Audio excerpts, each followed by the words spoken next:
Welcome to the VPP Stars. I'm Sofie. I'm the maitre of Restaurant Innesto in Hotel, and I would like to show you our wine cellar.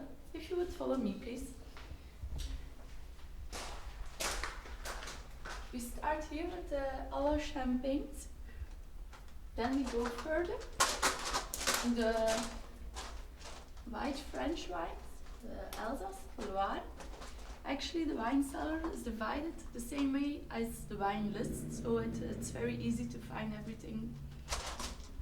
Here we have the white Burgundies. At the other side, the Italian white wines.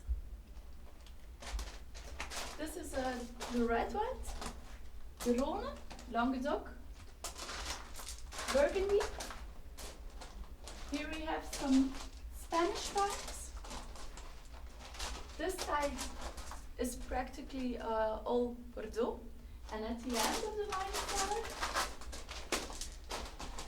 we have the world wines, Austria, Argentina, Australia. It's always nice to see the bottles in a wine cellar, but I think it's better to drink them.